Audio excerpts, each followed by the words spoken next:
On TV, on radio, and on your smartphone. This is Talk TV. I'm Piers Morgan. Uncensored tonight, Ukraine says Russia blew up a major dam, unleashing a biblical flood which threatens a nuclear plant. The UK calls it a war crime. And as Ukraine begins a massive counter-offensive, is this the turning point in Europe's bloody war? Also tonight, OnlyFans has become a multi-billion-dollar business, now with a record 3 million users, most of them selling soft porn photos to followers. Is it feminist empowerment or just downright immoral? We'll debate that with one of his biggest stars. Plus, the legendary Wim Hof, better known as the Iceman, is a wellness guru to the stars, says he can fix all our problems related to well-being, anxiety and pain management. Think of a few people today that could have done with a bit of that. So I thought I should talk to him. He joins me live.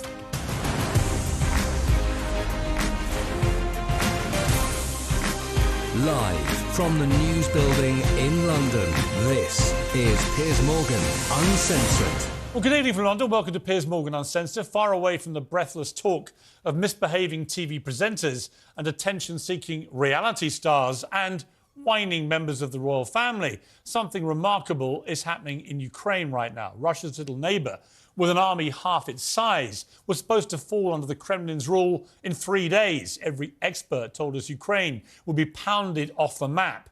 And for a while, that's how it looked. Russian troops surged across the border from 3 directions. Bombs pounded shelters for refugees, maternity hospitals, residential buildings. In town after town, Russian flags were hoisted up as symbols of a genocidal conquest. They turned Ukraine into a living hell. But a hell of a lot has changed.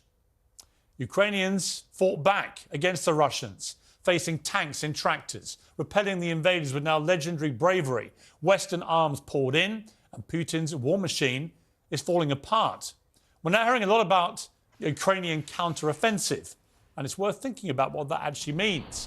It means Ukraine is no longer just defending itself, pinned against the ropes, taking the blows. It's now ready to begin punching back. It's fighting. It's on the front foot, and it's ready to take back its country in the way that President Zelensky has always vowed it would. We are not prepared to exchange or trade the territory of the independent state of Ukraine. We have no right for this. First of all, we are the government because this land belongs to Ukrainian people. Ukraine has every right to fight for every inch of its territory. A lot of experts say there's no way this ends without them giving up swathes of their country to the Russians, to Putin's barbarians. But why should they? How would we respond if Russia did this here, to our country? Well, we know what we did when Adolf Hitler tried to do that. Don't we? Or have we forgotten? Do we not learn the lessons from history when dictators try and rampage their way through Europe, seizing democratic sovereign countries? Ukraine has to win this war, has to win it for freedom and for democracy, and we have to help them do it. And it has to win this war on its terms, not Vladimir Putin's. Today, another reminder of why a massive explosion destroyed a huge dam in southern Ukraine, unleashing a biblical flood that will cost more lives and even threatens a nuclear power plant. It looks a lot like another lunatic act from a terrorist state that's getting ever more desperate and dangerous or fearful of the counter-offensive. The only way we stop things like this is by bringing an end to the war. And that, for us, for America, for the other allies, means that we support and back Zelensky and Ukraine to finish the job. Well, joining me now is Yuri Sak, he's advisor to Ukrainian Defence Minister, and by General Mark Kimmett, the former Assistant Secretary of State for Political and Military Affairs. Well, welcome to both of you. Yuri Sak, if I may start with you, how crucial is this phase of the war that we're now entering with the much vaunted counter-offensive, and how damaging is this incident today with the dam? Thank you, Piers. And I would like to start by expressing deep gratitude to the United Kingdom, to the British people, for the support that we have been receiving from your country since day one of this aggression. Your leaders have come to support us in person. We have received tanks, we have received ammunition, we have received multi-launch rocket systems from the United Kingdom. The United Kingdom have been the driving force behind the formation of the fighter jet coalition, so we are thankful for that. Now, as to your question, Of course, we have been preparing for the next stages of our deoccupation campaign. For a long time, we have been receiving military support from our allies. And what is happening, what is beginning to happen now, the front is beginning to move. Russians continue to suffer setbacks on the battlefield in some places which have become legendary by now, like the city of Bakhmut, which is entirely pulverized by the Russian artillery. But Russians are leaving from there as well, and we are advancing little by little. Faced with this lack of military success, what a terrorist regime, which is what it is, the Russian terrorist regime, what they're doing, they continue the campaign of terror. So they continue to terrorize Ukrainian cities with the massive missile strikes. Just last night, we had a massive missile strike, 35 cruise missiles. But fortunately, thanks to the air defense systems we have received from our partners, they've all been shot down. And at night, they have blown up the dam, which create the flooding. More than 80 villages and small towns are now underwater. The water levels have risen in some places up to 10 meters. We have no idea how many people this flood will take away, because we, of course, right now cannot access these territories, and we will have to wait till the water comes down. The reconstruction of the dam is impossible. It is damaged beyond repair. We have proof and evidence that the explosives have been taken there by the Russian terrorists, by these war criminals. And this is why we are calling now an emergency meeting of the UN Security Council. And look, we are confident, we are aware that Russia, the terrorist state, has a seat on the Security Council, but still we think it is important for us to bring this issue to the attention of the international community, because one of the possible outcomes has been the threat to the nuclear power plant in Zaporizhia, the second largest nuclear power plant in Europe. Luckily for now, there is no immediate threat. Okay, thank you for that. That was an extraordinary account of what's been going on. Thank you. I want to bring in General Kimmett. From a purely military point of view, General, where are we in this war? How prepared are the Ukrainians for this counter-offensive? And I guess the overriding question, can they win? Well, first of all, it's remarkable how strong the character and the morale of the Ukrainian forces are. Everybody thought this would be over in a matter of weeks. It's now been 16 months. And in 16 months, now the great event to come is the counteroffensive that nobody would have ever anticipated. But one has to question if there is a sufficient amount of equipment that has been provided to the Ukrainian armies to achieve President Zelensky's war termination goals. And that's what we need to talk about, is what does win mean? If win means that all of the Russian forces are pushed out of both Ukraine and the land inside the Crimea that belongs to Ukraine, I don't think we provided enough equipment up to this point. But I do believe that there is sufficient capability for the Ukrainians to conduct a significant counteroffensive against the Russians that would, number one, prove to the Russian forces that they have been defeated, prove to the West that this is a good investment and we need to provide more and more equipment, and also put the Ukrainian forces in a position that perhaps not this counteroffensive, but a subsequent counteroffensive would get closer to President Zelensky's war termination goals. Otherwise, I'd be afraid that the West would be pushing the Ukrainians to a premature set of negotiations, which would just turn this into a frozen conflict and reward Putin for his aggression. Yuri, when I was in Ukraine interviewing the President and the First Lady, I was struck by, when I spoke to ordinary people in the street, old, young, male, female, whoever I spoke to, the absolute unity of resolve that the President should not cede an inch of Ukrainian land. In fact, they wanted to go and get back Crimea and other parts of the country that have been taken by Vladimir Putin. What is your message now to Vladimir Putin? If he's watching this, what is your message to him and his military about that question? I mean, would Ukraine ever, do you think, cede an inch of land? My message to the Russian military would be something that our president, Mr. Zelensky, has said so many times.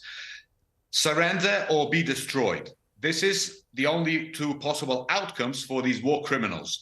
They are already degraded by the Ukrainian army. They are demoralized. We are seeing they're deserting the battlefield.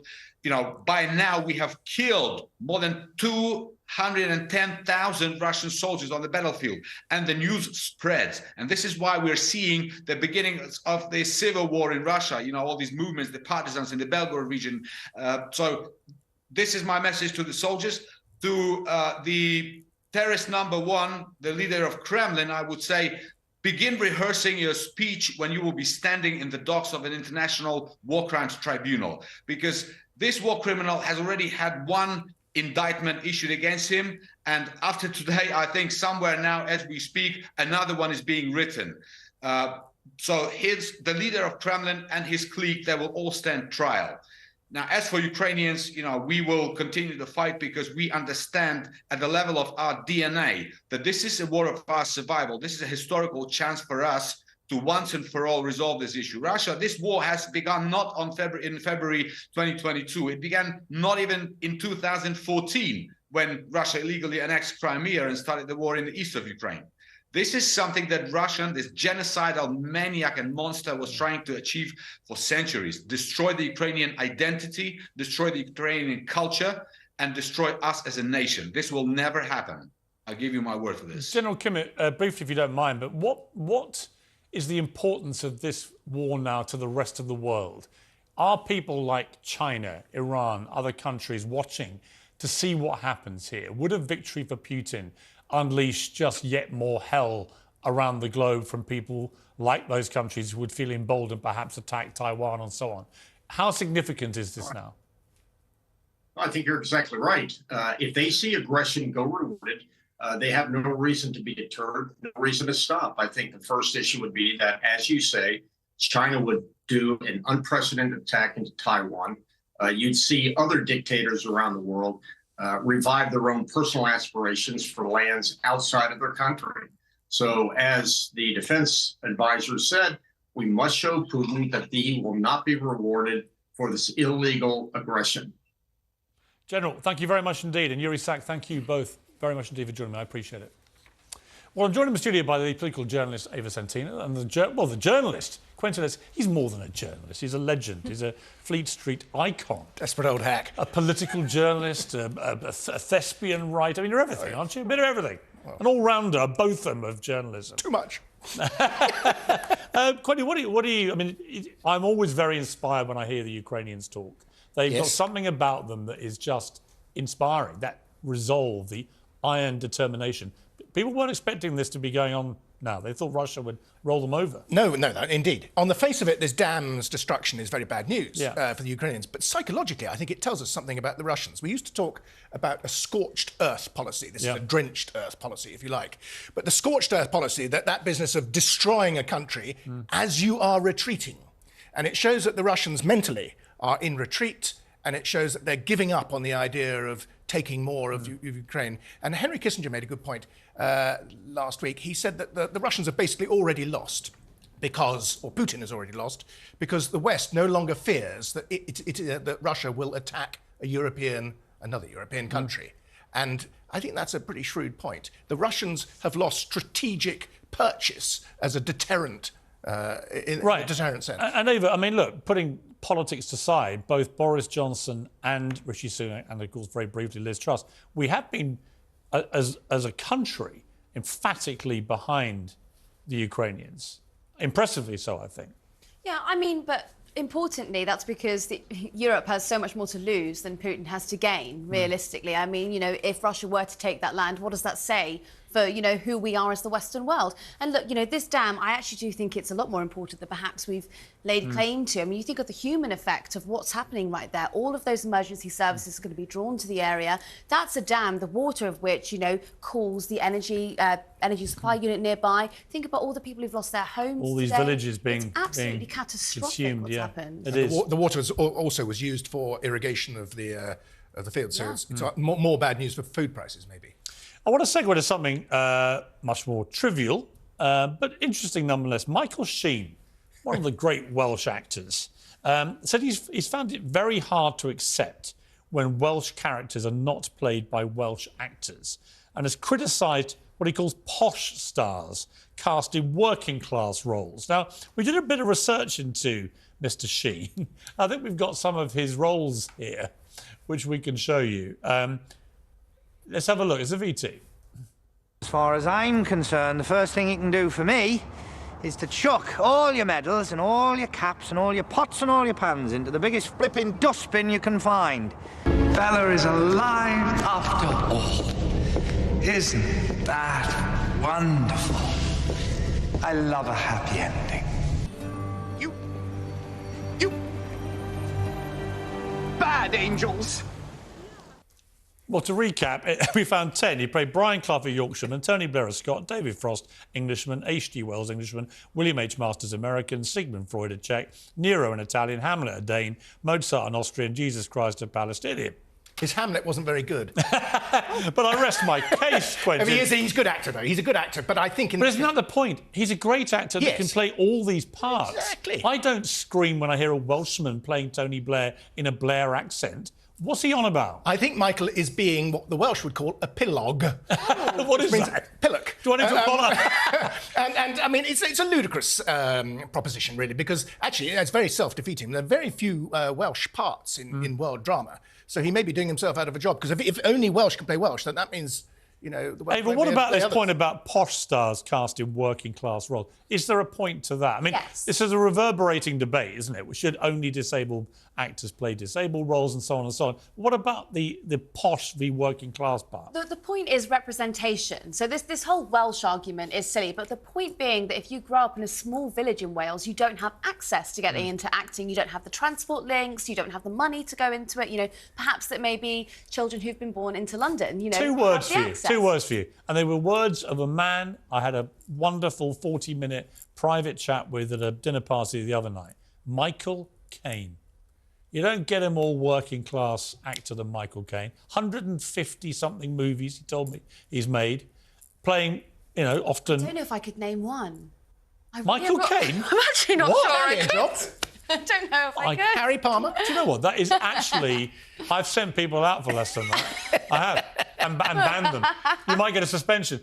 One of our greatest actors, I mean, Michael Caine. Great. But my point being that he was telling me about his, you know, he didn't get any fancy... He's a great screen persona, isn't he? Yeah, but a working-class boy who it's never been a barrier for him. How many of those can you name, realistically? And do you know what the problem is with these actors, though, is that they go to private school, they get into acting, and they pull the ladder up for everyone else. They go, no, I've had it, and I'm posh, but, you know, no one else... Do you know what? I actually can't tolerate you sitting here any longer for not knowing who Michael Caine is, or not even understanding he's our greatest actor. But I think we're through all this class stuff. I mean, this is such... Aren't we? So old. Aren't we through all of this stuff? I used to be a dustman. Would I be able to play a dustman on screen? No. You were a dustman? I was a dustman once. That's a staggering bombshell. But really? I would not be able to play a dustman. Hang on. You've got to drop this bombshell. Quentin Letts. I was a dustman in Bicester. What? Oxfordshire. Literally a bin man? Yeah. Really? In the days when there were metal bins full of ash. Really? What was the most disgusting thing you ever had to deal with? I can't remember anything disgusting. I just smelt for about two weeks after I took a holiday. Terrible. Have you got any weird little things in your back catalogue? Well, I was a delivery driver. I used to drive a white van. That used to really impress people. You were a white van woman? I was a white van delivery driver for years. And you still don't know Michael Caine's movies? Yeah, I also, Dirty Rotten Scoundrels, The Italian Job, Alfie. I mean, for goodness sake, he's one of the greatest actors ever. It's quite No, you're going. That's the end. You, out of the studio. You're being censored. Quentin, great to see you. Ava, not so great. Loss on your reputation. Well, coming next, the controversial website OnlyFans says it now has 3 million creators who mostly make money by selling racy, if not downright pornographic pictures. It's a phenomenon, but is it empowering? Is it a feminist statement, as some claim? Or is it just sleazy? We'll debate that next.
Welcome back to Piers Morgan Uncensored. It really is going to get a bit uncensored here. OnlyFans has become a digital phenomenon. It has 190 million users and 3 million so-called creators who mostly use the space to upload X-rated photographs and videos of themselves for their subscribers. And it's big business, very big business, raking in $5 billion a year. Well, Ellie Brooke, who makes 6 to 7 figures per month on the site, describes it as empowering.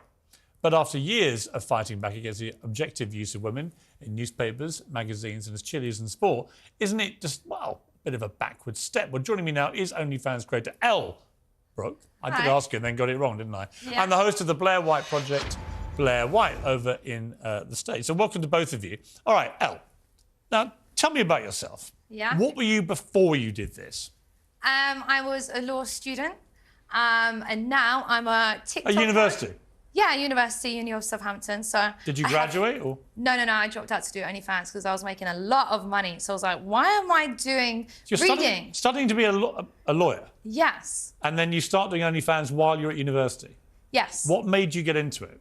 Because I saw how much money other people were earning. And I was thinking, hey, I could do this too. And then it turns out I'm pretty good at getting my clothes off. And I was like, this is a career for me. Now, see, OK, look, I've nothing against you. I'm not taking a moral view here, right? You can do what the hell you like if it's legal.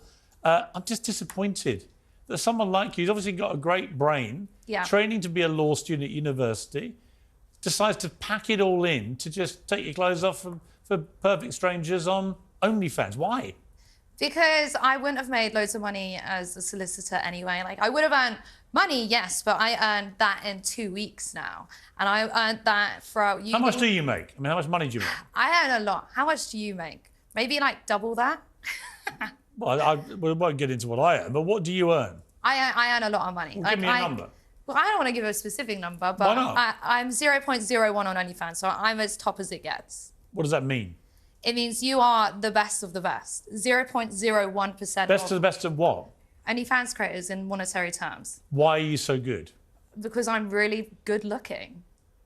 Right. And original. We're certainly not shy, are you? No, I know I'm good at what I do. I'm not going to harangue you for being cocky, because that would be ridiculous coming from me. But, all right, well, let me go to Blair here. I mean, Blair, look, on the face of it, isn't this really what feminist empowerment's all about? A woman in control of her body, doing what she wants with it, making a huge amount of money? Isn't it entirely down to Elle, what she decides to do?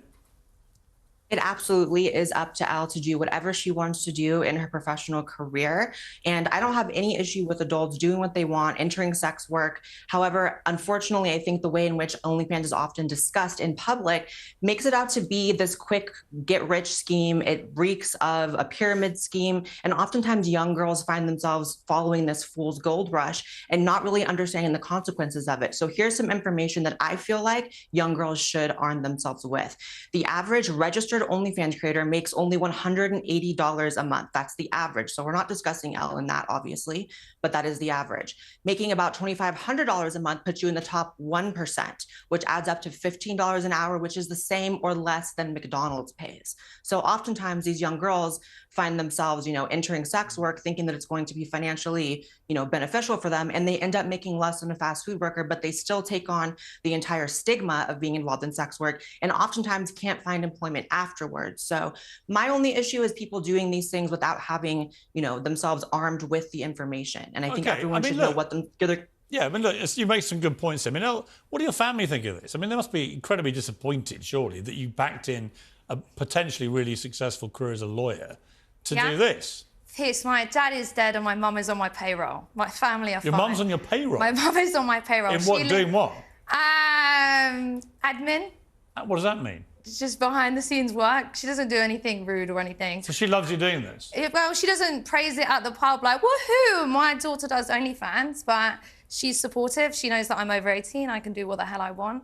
And she knows that, you know, her views can't, like, impact my life. What is she gonna do? You're grounded because you do OnlyFans. Like, what the hell? It's 2023, people can do what the hell they want. No, don't get me wrong. I totally subscribe to that, and the show. Oh, you subscribe?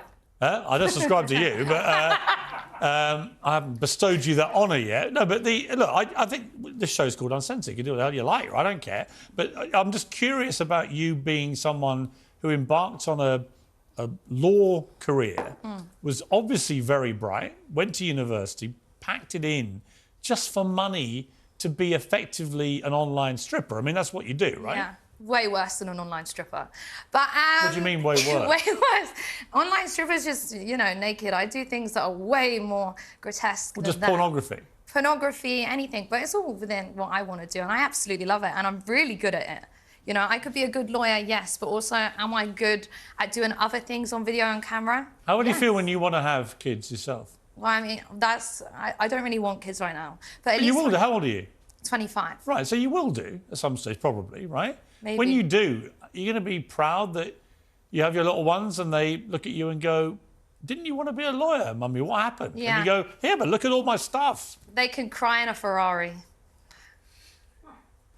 You see, there will be, I know there will be people watching this, younger people, cheering you on, going, yeah, girl, you go, Elle. And then the other people going, what are you sounding like? You sound awful, grotesque. It's like, why go down this road? You've obviously, you could be doing something so much better for the world than this, couldn't you?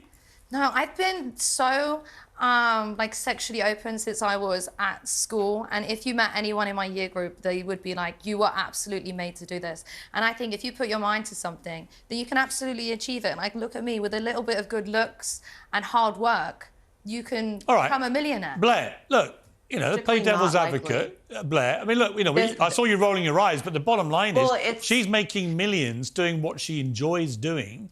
She's clearly very popular. I mean, who are we to be too prudish about it, frankly?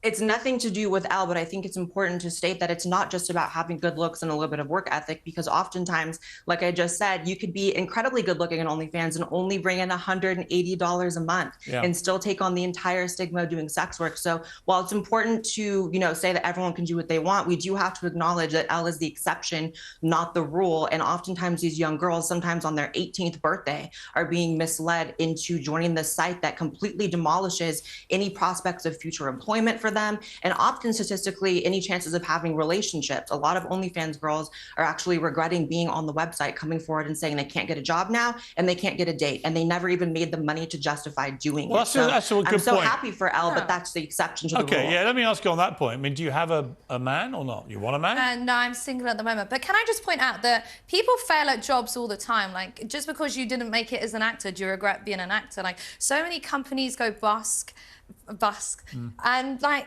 what that point right. If you fail at OnlyFans, you've done porn. Sorry?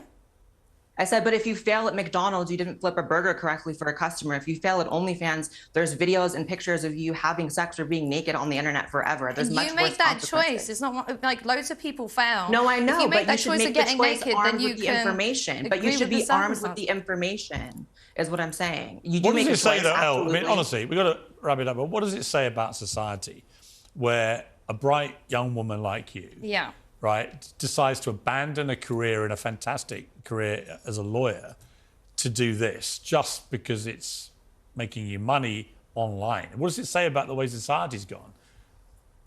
that I'm successful no matter what I do. I'd be successful as anything. It just Are you proud of it? Are you proud of it, though? Yeah, of course I am. Of course I am. Look More at than me. you would be Through as a lawyer? OnlyFans, I box, I have a big social presence, I have everything. And OnlyFans was my gateway to become this influencer that I am now. But I who wants absolutely to be am an proud of that. influencer, really? What does it mean? Who wants, have you met any, maybe not OnlyFans, but any I kid find at school? all They wanna be influencers pretty shallow people. I've got to Yeah. be honest. Because they think they're great influencing on people, but most of them aren't. They're a bad influence. I feel like now you've been deplatformed, you're kind of an influencer.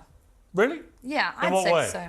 I don't know, just you can have any views online and post them when you're an influencer. That's true. That has me as you. That's true, but I see myself as a journalist. It was a career I always wanted to do. You would have been a lawyer if you hadn't taken this path. I reckon I'll interview again in 15 years. Yeah. And you'll say, you know what, Piers, you were right. I'll pick you up in my Bugatti. Okay, well, it'll be one or the other. Thank you for coming in, Elle, appreciate it. And thank you, Blair. Appreciate you joining me. Thanks Thank you very much. Uncensored next. The world needs to toughen up a bit, doesn't it? Legendary wellness guru to the stars, Wim Hof, says he can freeze the fear out of you and put ice in your veins. He joins me live next.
This is Talk TV.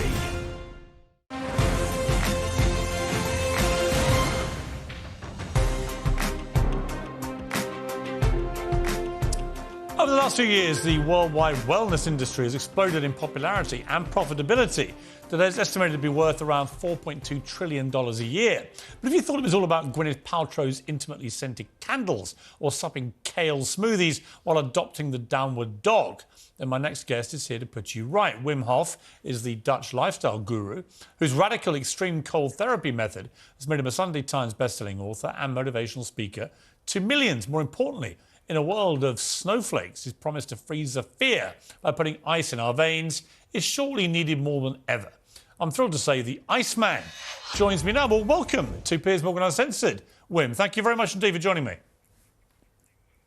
Thank you, Piers, for having me on your conversation. Thank you. Well, I'm kind of fascinated by you because it was a few quotes you came out with. You said, we are, as a society, have become snowflakes. Doctors prescribe too many pills, treating symptoms like anxiety and depression, but not the cause. Connection with nature is profound. Cold water is the remedy. Exercise, connection with the natural world is paramount. We're addicted to phones, iPads, laptops and machines to spike dopamine, but it's futile and makes us miserable. Tech has made us weak. And when I read that, I was like, hallelujah, that somebody with a big following, with influence, is saying what is clearly ever more obvious. Yes, and it is so. We have abstracted through our technology, and I welcome technology, but I welcome biological technology of the human body even more. How to maintain and activate and create and guarantee our own happiness, strength, and health. We lost that connection with us. So I came up with a way to tap into the deeper physiology and endorse it by scientific scrutiny, by comparative studies. So there is no speculation about it. They injected us, a group I trained into this method in 4 days. And they were able to withstand an endotoxin, that is a E. coli bacteria, injected into the veins, and they were able to bring down these symptoms, whereas 16,000 others could not. And now suddenly 12 people trained by me in 4 days were able to bring down, to suppress the inflammation caused by a bacteria. And that is revolutionary. It shows that we lost the connection with our deeper systems inside, which is the immune system, the endocrine system, the cardiovascular system, and we have no control over that anymore. And now I have shown, by going into nature, then going through science, showing it in groups, that we are able to retrieve a deep connection with our systems, and at command are able to exercise power over that what makes us sick, depressed, and lack of energy. You know, it's fascinating, and I've got to say, quite an increasing number of friends who go and do this wild water swimming, you know, freezing cold, and jump in, and they swear by it. They think it's been really good for their mental health. It's been good for their physical health. So I definitely sense a lot of people are trying forms of this. What's interesting to me, Zim, is how you really got into this, and the sort of pivotal moment in your life came through utter tragedy, where your first wife took her own life. She was suffering from schizophrenia, took her own life, and yes, you were left with your 4 children. And it inspired you to really go down this road of ice cold as a form of therapy for you. How important do you think that was for you in getting over that appalling tragedy? Back then, there was no other remedy in my life. I had little money, 4 kids alone, and a wife, she was the love of my life. So you are heartbroken. Emotionally, you are in agony. It goes around. I had no control over that, but I remember to go into the cold. The cold, it makes you stop thinking. It just breaks the loop of the emotional agony, and that directly gave me relief.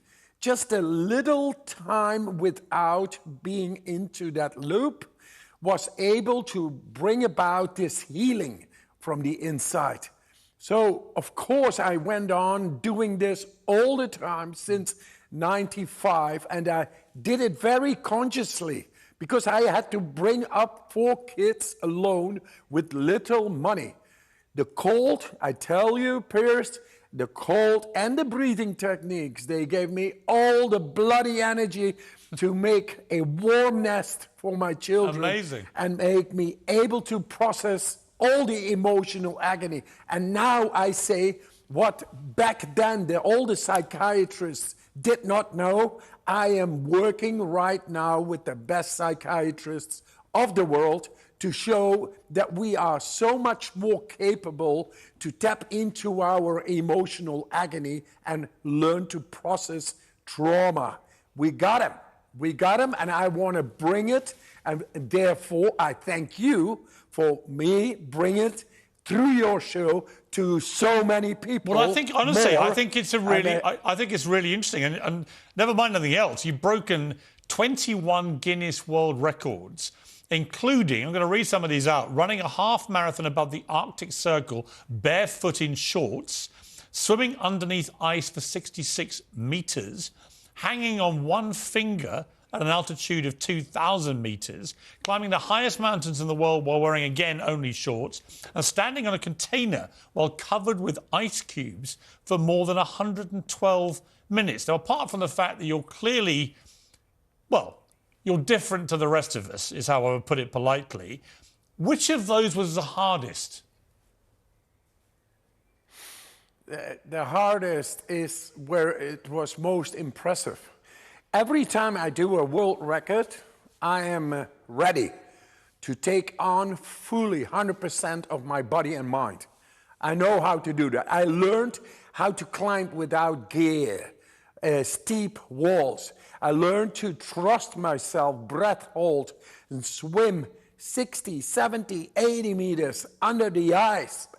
Just breath hold, and in short, things like that you cannot do if you don't do it with a full confidence and trust and control within.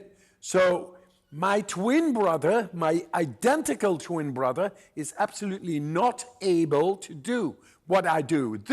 His body is the same as me genetically, but I am very able to do it. So I saw if you train your body, you are able to do what in science physiologically is thought impossible. Well, I've got to jump in because I wanted to end by actually enacting your work. We found a member of the Talk TV team, Lauren, who is a massive fan of yours.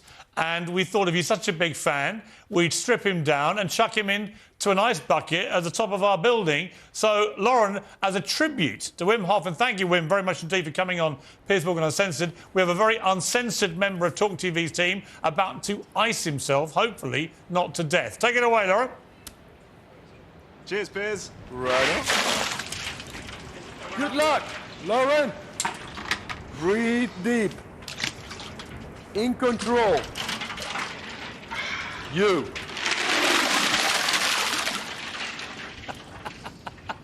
Lovely. Wim, how long do we leave him there? 2 minutes until muscularly he is totally at ease. All right, leave him. Then the job is done. All right, leave him him 5 minutes until total paralysis sets in. He's not had the best of years here, so no. It's the only punishment he'll understand. I think it will not happen. Lauren, you're a good sport, mate, and you've had a very good year. Wim, thank you very much indeed for joining me. I appreciate it. Love it. Thank you. All the Bye-bye. best. Good luck. Stay cold. Uncensored next, a stunning sporting development as PGA Golf agrees to merge with its arch nemesis, the rival Saudi Arabia-funded LIV Golf Tour. Has it sold out golf to the sports washers? We'll debate that next.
Coming up on The Talk, Prince Harry blasts the media in court, but was his evidence high on emotion but short on facts?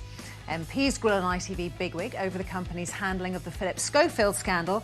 And is it final call for EasyJet as the airline comes up with 25 options for staff pronouns on their name badges? That's all at 9.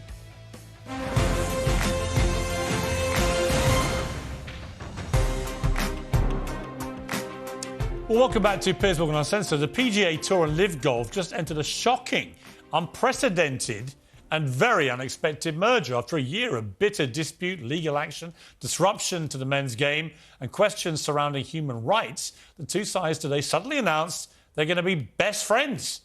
PGA's commissioner has described the union as a historic day for the game, having previously savaged LIV Golf for selling out to what he saw as a brutal Saudi regime. The tour has long had a monopoly on elite golf and led the stinging criticism of the breakaway Saudi tour. So has it sold out, and why? I'm joined now by the American sports journalist Clay Travis and the human rights lawyer and former Leeds United managing director David Hagel. Welcome to both of you. Now, David, I want to play you a clip. This is Jay Monahan. He's the commissioner of the PGA. This is what he said when he was asked directly about fury from the relatives of victims of 9/11. About the LIV Tour being funded by Saudi Arabia. This is what the PGA commissioner said at the time. 9/11 Families United sent a letter to the representatives of Phil, Dustin, Bryson, Reed, and others, quote, expressing their outrage towards the golfers for participating in the new league. I think you'd have to be living under a rock to not know that there are significant implications. And I would ask, any player that has left or any player that would ever consider leaving, have you ever had to apologize for being a member of the PGA Tour? I mean, it's pretty breathtaking, isn't it, David, that we're now in a place where the same Jay Moynihan is saying this is now the greatest thing since sliced bread, having taken a lot of bread from the Saudis that he was so furious about. Absolutely, and good evening. And I think it's going to be very difficult for him to come back from that. And I speak from personal experience, as Piers, as you may remember. I mean, 10 years ago, I brought effectively Islamic money from a state-controlled Islamic investment bank into Leeds United. And as the Leeds United fans know full well, that did not end well. It ended with flights of trying to ban alcohol from football clubs and all sorts of very terrible things and poor results on the field. So I speak from experience in that sense, and obviously now work in human rights, defending the very people that people like Saudi and the UAE torture and abuse. So I think it's a shocking situation, and it's not just about one club. It's not just about football. It's not just about golf. But where does this end? Is this yet another stop on a very dangerous road to control of sport by the wrong people, where politics... All right, well, it's a question a lot of people are asking. Clay, I've got to say, my reaction to all this, I'm a big golf fan, know a lot of the golfers, know Phil Mickelson quite well, know Rory McIlroy well, seen both sides of this debate raging away. And I read a piece of the New York Post when it was all bubbling away last year saying, I think there's a stinking hypocrisy at the heart of the PGA position. They go and have tournaments in China, for example, without batting an eyelid. Many of the sponsors do huge business in the Middle East, including Saudi. So the whole debate, to me, was always about money and power and control. It was never really about morality. Oh, 100%. And that's why I never had any issue with the decision that Phil Mickelson made or the decision that you would see happening with Brooks Koepka. Look, those guys were trying to make the most money. And the people who I think have the most right to be angry right now, Tiger Woods reportedly, Piers, turned down $750 million. Yeah. Rory McIlroy turned down hundreds of millions of dollars. Justin Thomas. And now the PGA itself is going to take the money that they decried as blood money and tried to connect to 9/11. If I'm Jay Monahan, I don't know how I face all those guys and look at them and say, why is it okay for us to take the money, but you individual golfers who did it, who have far less resources than we do, you were somehow a pariah? And I'll also mention this. Do you know Anthony Blinken, Secretary of State, Piers, is on his way to Saudi Arabia right now. Right. If you're America or anywhere around the world, Wouldn't you want to criticize a guy like Joe Biden for giving a fist pound to Mohammed bin Salman and begging for him to decrease the price of oil? The government's going over there and begging for Saudi Arabia to have an impact. Why in the world do we care more about what Phil Mickelson does in terms of how he makes money? I think this has always been rank Yeah, no, hypocrisy. I got to say, I found the way Phil Mickelson was vilified absolutely pathetic, actually. But I also have to say that I also thought someone like Rory McIlroy did it from a position of being principled and being honourable. He wanted to support his tour, and he will be feeling. Yeah, but he'll be seething tonight, I'm sure. Oh, I mean, he must be. Apparently, they all found out at the same time, literally like a couple of hours ago. Bang. So, but how this guy, this is the thing, David Haig. I mean, I don't know how Jay Moynihan stays as commissioner. How can you evoke the memory of the victims of 9/11 as a reason not to do business with Saudi Arabia and then literally jump into bed with the Saudis? I mean, how can you do that? You can't, and you know his position is untenable going forward. There's no way that he can now publicly represent an organisation that owned him, that he's vilified quite rightly, and so that I imagine his tenure will not be long-lived going forward because it's complete hypocrisy. And you know, at the end of the day, it's the question that we all need to ask ourselves is: do we want politics and religion controlling world sport? Well, and I think okay, look, let me jump in on that. I have a problem with that, and I'll come back to you, Claire, on this. I love sport. A good friend of mine is Cristiano Ronaldo, who went to Saudi Arabia and is playing football out there. He loves it. A lot of big football stars are going out there, possibly his great rival Messi. We know Benzema is and others. There's a really big league being built. They love their sport in Saudi Arabia. When I was in Qatar for the World Cup, the number of Saudis over there loving it. Why shouldn't they be allowed to invest and enjoy sport like we do? And if we're all going to get very moral about this, you know, the UK, the US, what I would consider the illegal invasion of Iraq and so on, are we so pure, are we so morally perfect that only we can host sporting tournaments or invest in sport? Look, all of us on some level work for billionaires. So the idea that you're going to somehow arbitrate whether you're allowed to work for this billionaire or not, I think is fundamentally wrong. And yes, I think, look, these guys have relatively short shelf lives to make the most possible money. And again, that's why I come back to Tiger Woods and Rory McIlroy. Yeah. They're the guys free right now because PGA and LIV are merged. They turned down hundreds of millions of dollars, money that they'll never make back. I think, Clay, we've run out of time, but I think the fallout from this is going to be big. Watch this space. Clay, great to talk to you. David, thank you very much. Appreciate it, guys. Whatever you're up to, keep it uncensored. Good night.